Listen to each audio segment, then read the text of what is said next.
Bonjour, je suis Monsieur Foaleng Loé René. Aujourd'hui, dans le cadre du cours d'économie générale, nous allons voir le néoclassique Robert Solow. En effet, Robert Solow, né le 23 août 1924 à Brooklyn, New York, et mort le 21 décembre 1923 à Lexington, Massachusetts, est un économiste américain connu pour sa théorie sur la croissance économique.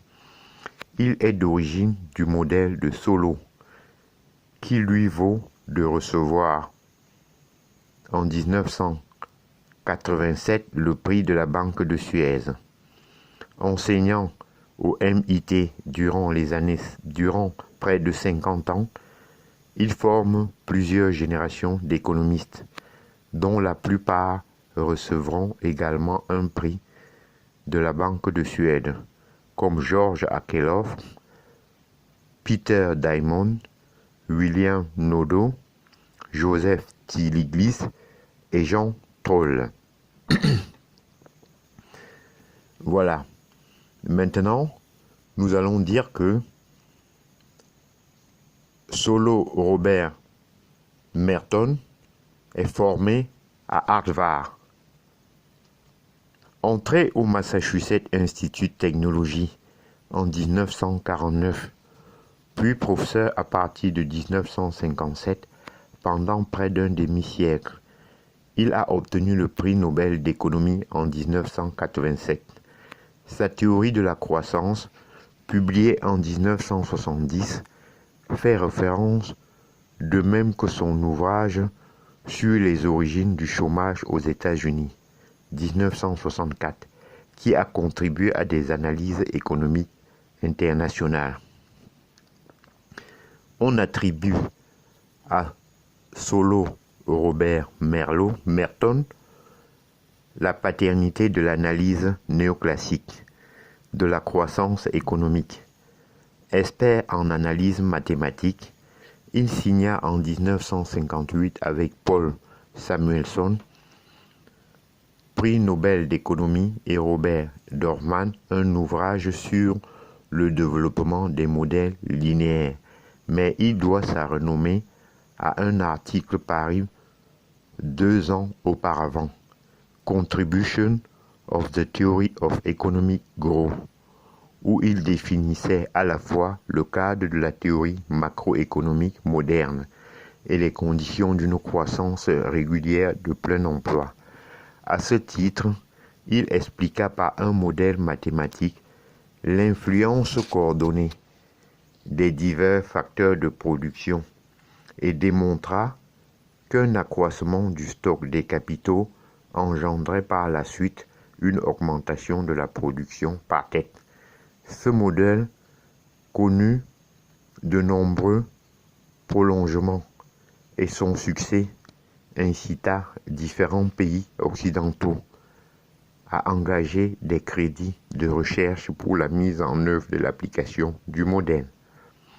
En 1957, Solow publia un nouvel article fondamental sur la recherche des méthodes de mesure des facteurs de la croissance.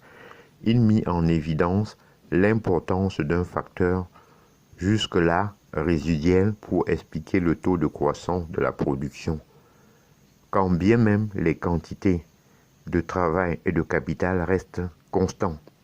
Ce nouveau concept traditionnel, appelé progrès technique, recouvre en fait une réalité très complexe, puisqu'il touche aussi bien l'amélioration de la qualité de la main-d'œuvre ou du capital qu'à celle de l'organisation des entreprises.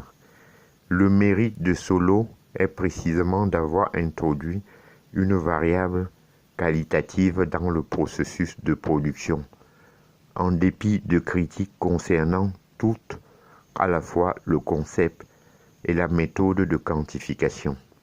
Solow ouvrait la voie à un renouvellement théorique considérable en matière de fonctions de production, d'incorporation du progrès technologique aux biens d'investissement et de substitution des facteurs.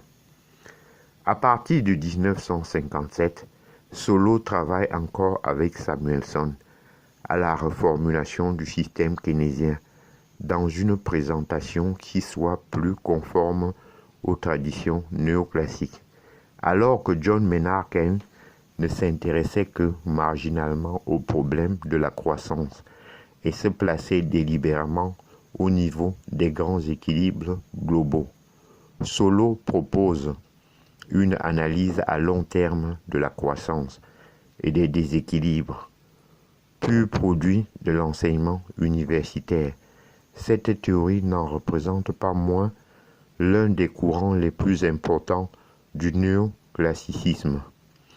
En effet, elle modifie la théorie pure de l'équilibre walrasienne en intégrant certaines propositions keynésiennes plus réalistes, telles que le rôle de la monnaie, la possibilité d'une rigidité des prix ou des salaires et l'existence d'un chômage involontaire, débouchent-elles pour autant sur une pratique économique plus efficace. Le doute est permis, mais c'est dans ce cadre que Solow propose de réinterpréter la courbe de Philippe, qui devient alors l'ensemble des combinaisons taux de chômage, taux d'inflation, entre lesquels doivent choisir les responsables politiques économiques.